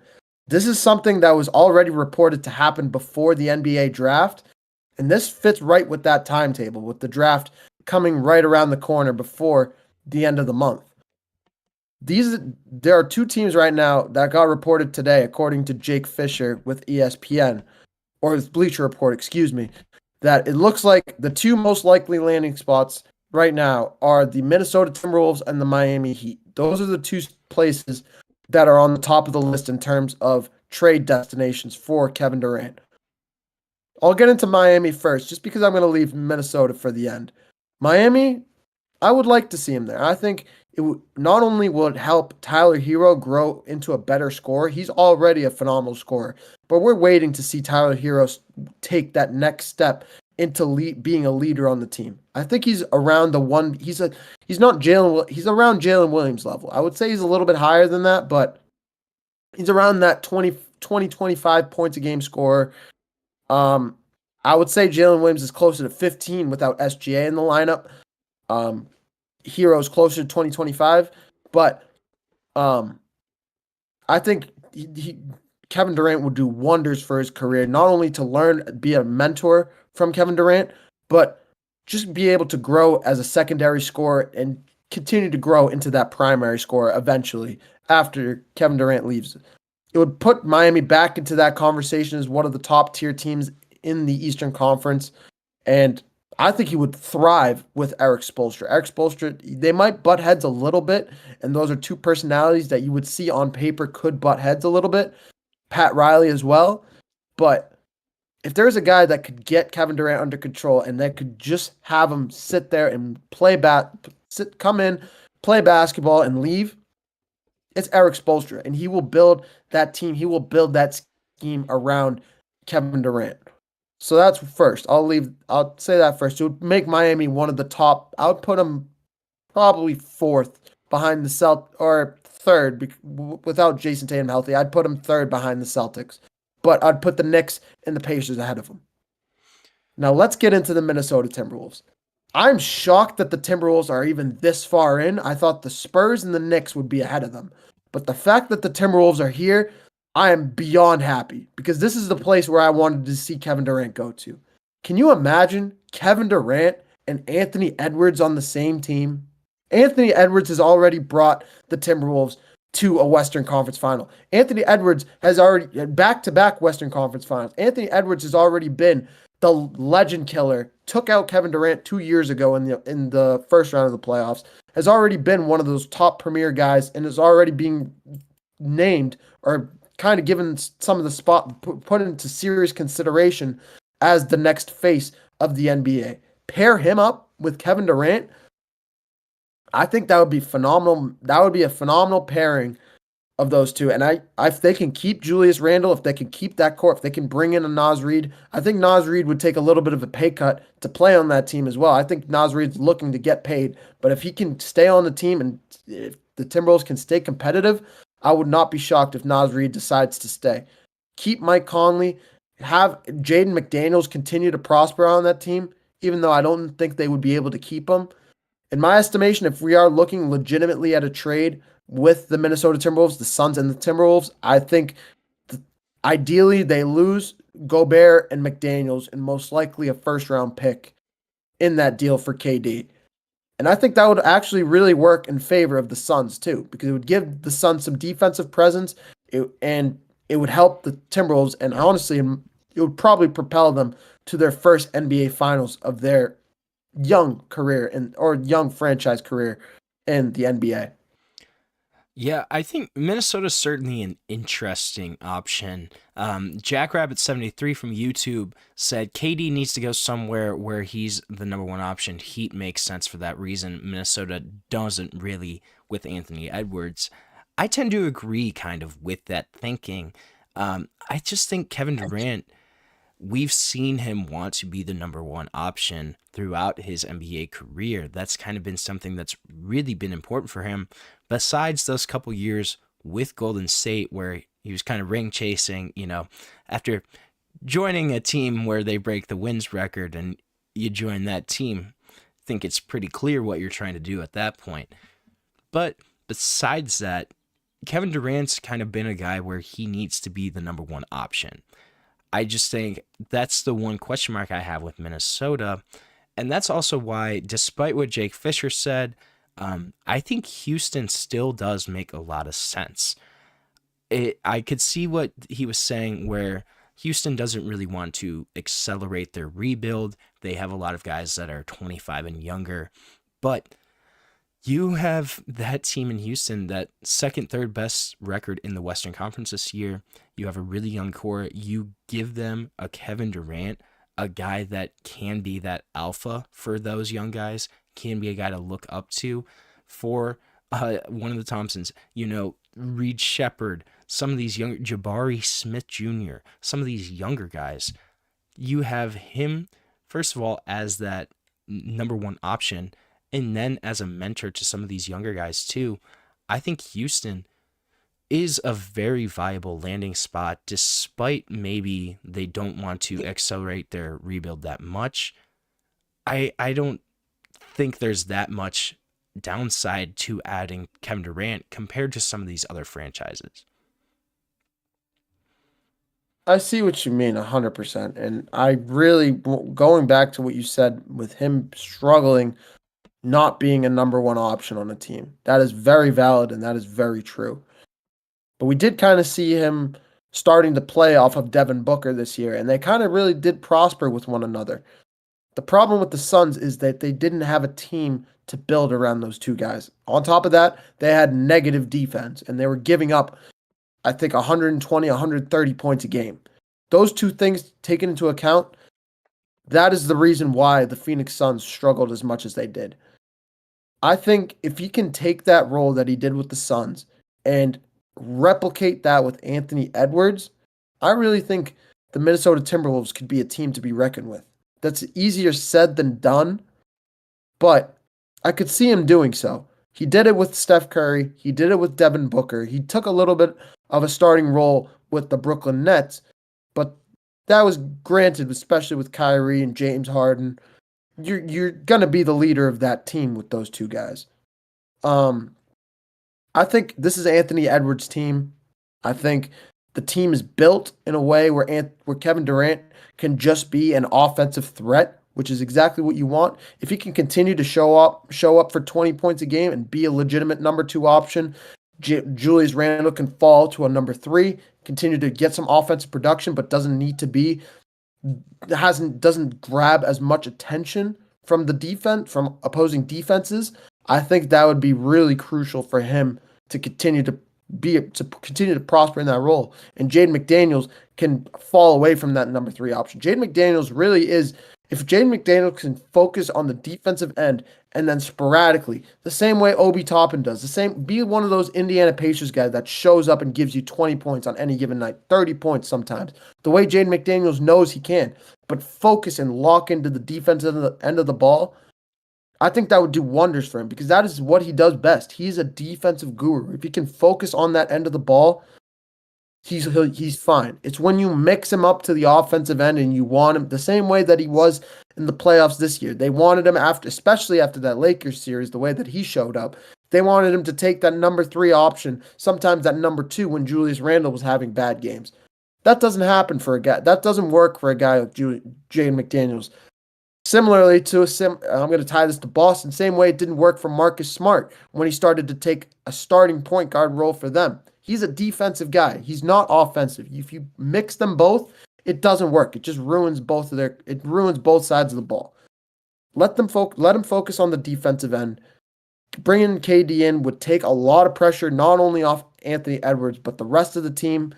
It just depends on how he fits into that offense. Can he take that number 2 role? That's the question. Yeah, this is going to be an interesting situation. And one thing I kind of thought about was once Kevin Durant does get moved, is this kind of officially the end of the big 3 type era where you're able to have 3 guys on big time deals? We saw Phoenix try to do that with Kevin Durant, Devin Booker, and Bradley Beal, and that completely crippled this team with the presence of the second apron. They weren't able to add any depth. They couldn't aggregate contracts on trades. I think that's going to be another really interesting piece of this puzzle is once Kevin Durant gets moved, is that kind of the end of the big 3 type era? Because with these new financial restrictions, I think it's certainly very possible that that's the case. Even Boston right now, they're going to have to pretty much reconfigure their entire roster this year because they're facing over $500 million in terms of luxury tax. I think that's kind of an underappreciated storyline here is the moving into a new era where there's not a huge big 3. And personally, I'm a really big fan of that. I think it's more fun when you only have 1 or 2 stars and you have a little more parity and a little more depth involved. And it just makes the product on the court better. But Minnesota, it's certainly very intriguing if Kevin Durant does end up there.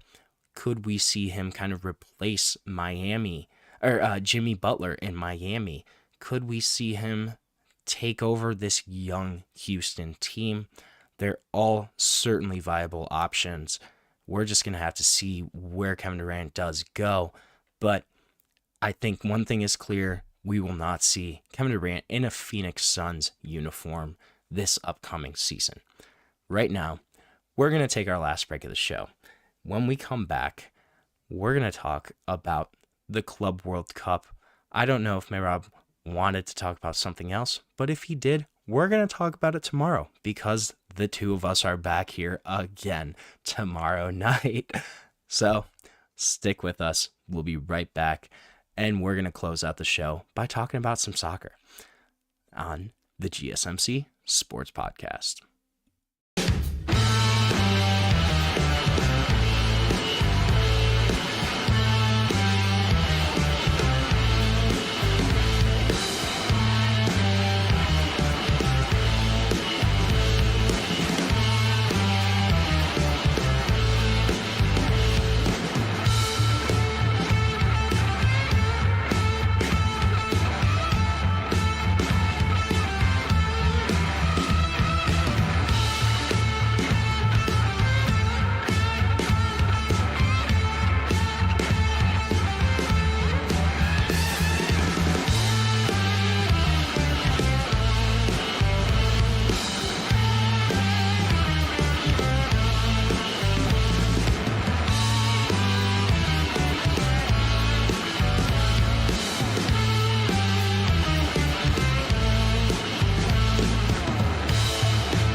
Hello and welcome back to the GSMC Sports Podcast, presented to you by the GSMC Podcast Network on this Saturday, June 14th.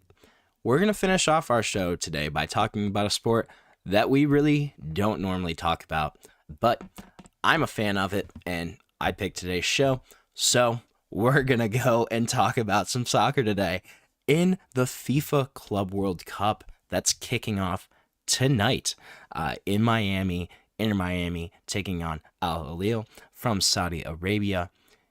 This is an interesting tournament, just so ever, and I just kind of want to set the scene for a minute too. When you're looking and taking a closer look at this supposed best of the best tournament of the world's best club soccer or football teams, 32 sides, but of those 32 sides, only 8 of them are reigning domestic champions. The most recent title winners from England, from Italy, from Spain, so 3 of the top 5 European leagues, from Portugal, from Argentina, from Japan, from the MLS. All of those champions are not included in this tournament. Of the 6 continental champions, only 3 of those teams are included in this tournament. And part of it's due to kind of a crazy qualifying process that has occurred over a period of 3 to 4 years. You take a team like the Urawa Red Diamonds playing in Japan's J League. Yes, we are getting obscure today in our last segment on the GSMC Sports Podcast. But so take the Urawa Red Diamonds, right? They win the 2022 Asian Champions League, but they kind of were lucky to able to get that far. They had really solid draws and were able to scrap their way through the semifinal, win the final on penalties, and since then, they haven't really done anything else. The last time they won their actual domestic league was in 2006. Their highest league finish since 2016 was 4th place. So this is a team that they're nowhere near the top 32 teams in the world in terms of football, yet they're included in this Club World Cup. Rob, do you think this is just the FIFA trying to force this tournament on the U.S. market? Do you think they're just trying, is it a money grab? what do you kind of think is going on here with the Club World Cup? And first of all, did you even know that the Club World Cup was starting today? Because I think that also plays a factor in it. So first, I want you to answer that question. You've called me out not once, but twice. I'm not just saying it because of you. I'm not just saying it. I'm just saying everybody across. I think it goes to the general point that this event just wasn't marketed, right? Like, besides me and, some of the other real in-depth people, there's not a lot of casual American sports fans that know that this event is even going on right now.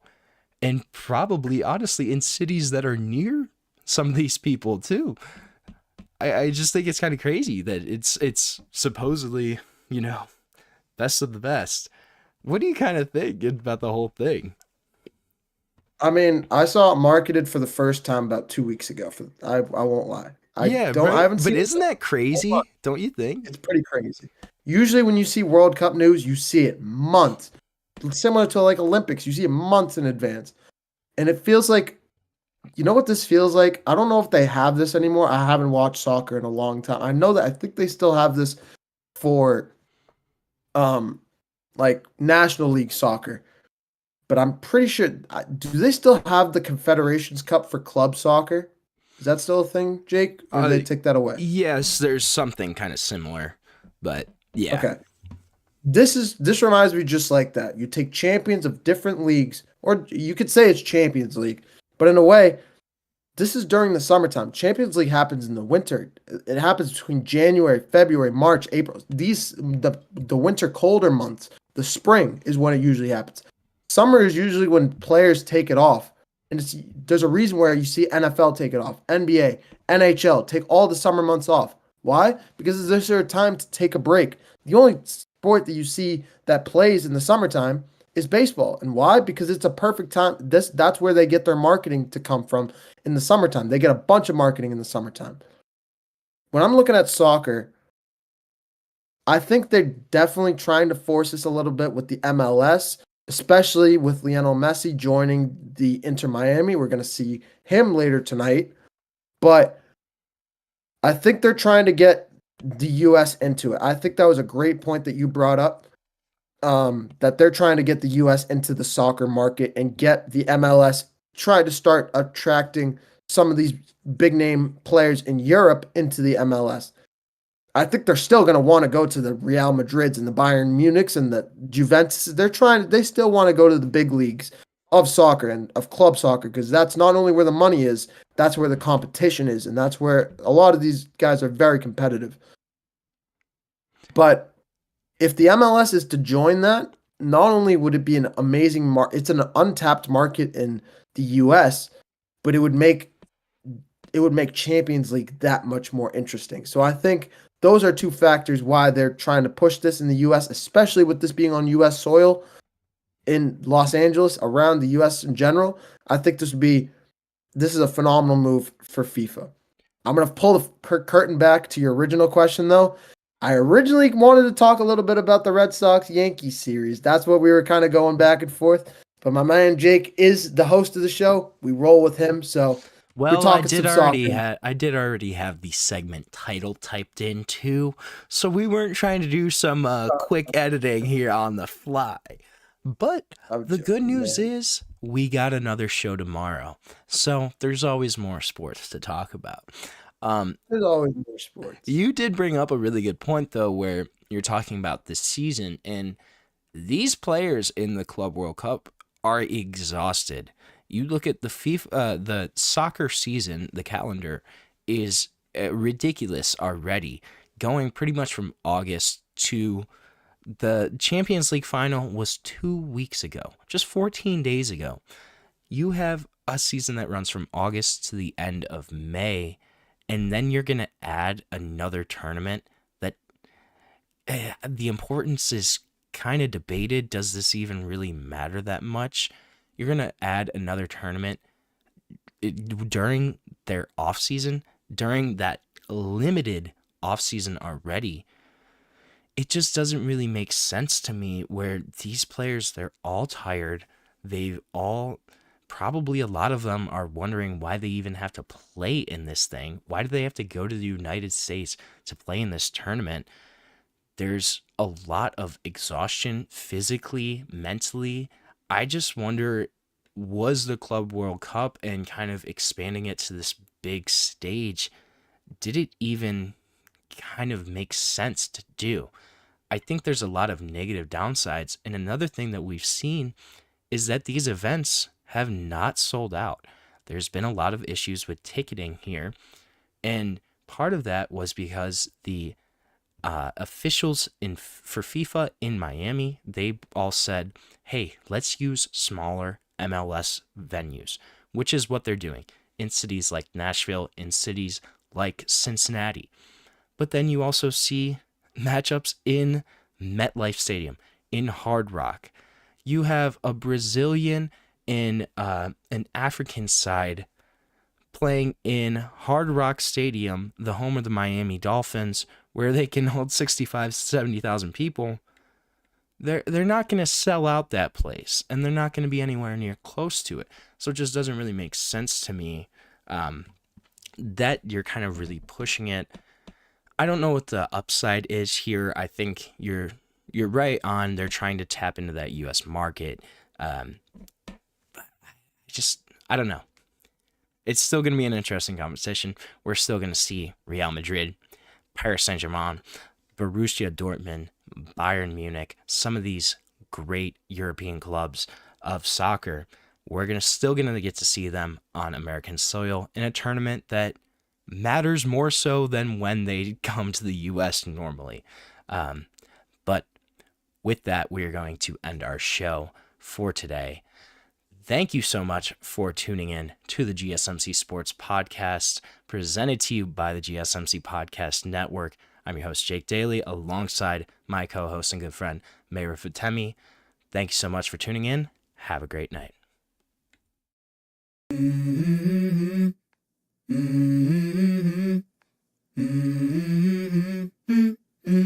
Let's go. I wake up to a little bit of drool on my pillow, feel like it's gonna be a bad day. Yeah, I'm tired of shit, and the coffee ain't hit yet, damn, ain't that great. I don't wanna